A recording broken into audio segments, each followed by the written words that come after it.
हमें UN define किया गया है और ये एक इंटीग्रल की फॉर्म में है। हमसे पूछा गया है कि कौन सी स्टेटमेंट यहाँ पर ट्रू होगी। तो सीक्वेंस, इस यूएन से सीक्वेंस भी बनाई गई है और सीरीज भी बनाई गई है और उनके कन्वर्जेंस के बारे में पूछा गया है। एक पॉइंट पूछा गया है कि ये जो यूएन है क्या इसकी लिमिट 2/e होगी। इस प्रॉब्लम को किस तरह हम सॉल्व करेंगे।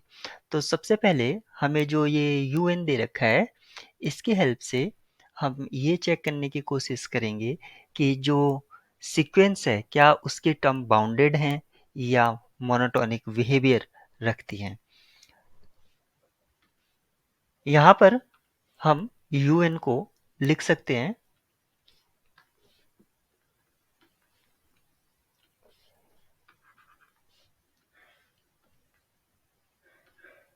un equals to integral from 1 to n e raised to the power minus t square dt।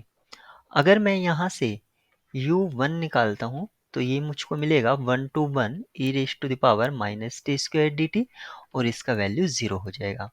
ऐसे ही अगर मैं u2 निकालता हूँ तो 1 to 2 e raised to the power minus t square dt। ऐसे ही u3 ये क्या होगा 1 से 3 e raise to the power minus t square d t. Suppose करो एक फंक्शन मैं ड्रॉ कर लेता हूं। ये मेरा एक्स वाई कोऑर्डिनेट सिस्टम है और ये है हमारा e raise to the power minus x का ग्राफ। तो माइनस टी स्क्वायर हम इसको अंडरस्टैंड कर सकते हैं। यहाँ पर x इक्वल्स टू 1 ये लाइन है और 2 ये लाइन है, 3 हमारी ये हुई। तो e raise to the power minus t square over this limit 1 से 2 ये हमें रिप्रेजेंट करेगा एरिया को। तो पहला एरिया हमारा ये है। फिर जो सेकंड एरिया है उसमें हमारे ये दोनों एरिया आ जाएंगे जिस तरह से आप यहाँ से देख रहे हैं। तो फर्स्ट एरिया यानी कि जो u1 है वो लेस देन होगा u2 से और u2 जो है वो लेस देन होगा u3 से एंड सो ऑन। यानी कि हम यहाँ पर ये कह सकते हैं कि जो सीक्वेंस है, सीक्वेंस un, ये आपकी एक मोनोटोन सीक्वेंस है। मोनोटोन सीक्वेंस या मोनोटोनिकली इंक्रीजिंग इंक्रीजिंग सीक्वेंस कह सकते हैं हम, क्योंकि जैसे जैसे हम लिमिट इंक्रीज करेंगे वैसे वैसे आपका एरिया बढ़ता जाएगा। अब हमें यहाँ पर ये देखना होगा कि क्या ये बाउंडेड भी है। तो हम जानते हैं टी स्क्वायर जो होता है वो ग्रेटर देन है, ग्रेटर देन और इक्वल टू टी होगा।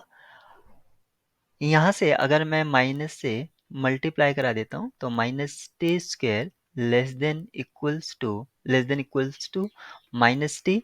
अगर मैं इनका बेस कंसिडर कर लेता हूँ e, तो मुझे ये क्या इम्प्लाई करेगा e raise to the power minus t square less than equals to e raise to the power minus T.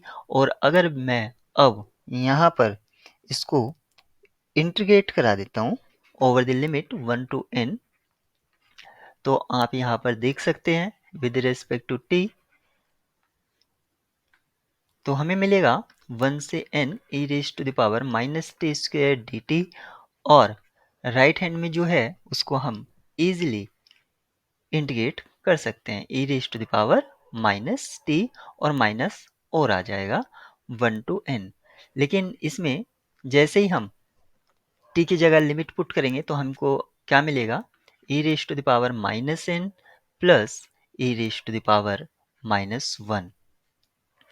लेकिन हमें तो ये चेक करना था कि क्या ये बाउंडेड है। बाउंडेड है इसका मतलब हमें सारी e raise to the power minus t square का अगर हम ये देख लेते हैं dt integral from 1 to n और इसकी अगर हम लिमिट फाइंड आउट कर लेते हैं तो अगर लिमिट एग्जिस्ट करती है, क्योंकि लिमिट अगर किसी सीक्वेंस की एग्जिस्ट करती है तो वो बाउंडेड ही होगा। तो हम यहाँ पर इसकी लिमिट फाइंड आउट करते हैं। तो लेफ्ट हैंड साइड में और राइट हैंड साइड में हम लिमिट यूज कर लेते हैं। Limit n tends to infinity 1 to n e raised to the power minus t square dt less than equals to limit minus e raised to the power minus n plus e raised to the power minus 1, क्योंकि ये constant है तो इसकी limit यही हो जाएगी। और इसको मैं फर्दर लिख सकता हूँ 0 plus e raised to the power minus 1। इसका मीनिंग हुआ कि जो हमारी limit n tends to infinity 1 to n e raised to the power minus t square dt है, ये लेस देन इक्वल्स टू होगा e raised to the power minus 1। इसका मतलब हुआ कि जो लिमिट है वो इस नंबर से, ये नंबर हुआ 1 अपॉन e, इसके बराबर हो सकती है या इससे लेस होगी। लेकिन ऑप्शन डी में अगर आप देखें तो वहां पर बताया गया था कि इसकी जो लिमिट है 2 अपॉन ई होगी, लेकिन ऐसा पॉसिबल नहीं है। ऑप्शन डी आपका डिस्कार्ड हो जाता है। अगर अब हम इसकी सीरीज की बात करें तो जो इसकी लिमिट है, लिमिट ऑफ यू एन जो हमने अभी फाइंड आउट करी है, लिमिट के हेल्प से हम ये बता सकते हैं कि इस जो सीरीज बन रही है यू एन से, अगर ये कन्वर्ज होगी तो लिमिट ऑफ यू एन आपकी जीरो होनी चाहिए, ये नेसेसरी कंडीशन है। लेकिन यू एन की जो लिमिट आ रही है वो आपकी जीरो नहीं आ रही है, वो आपकी 1 अपॉन ई टाइप की आ रही है। इससे हमें ये पता चल जाता है कि जो सीरीज है वो डाइवर्जेंट है। इस तरह ऑप्शन सी आपका करेक्ट होगा कि सीक्वेंस तो कन्वर्जेंट है बट सीरीज डाइवर्जेंट है। ऑप्शन सी।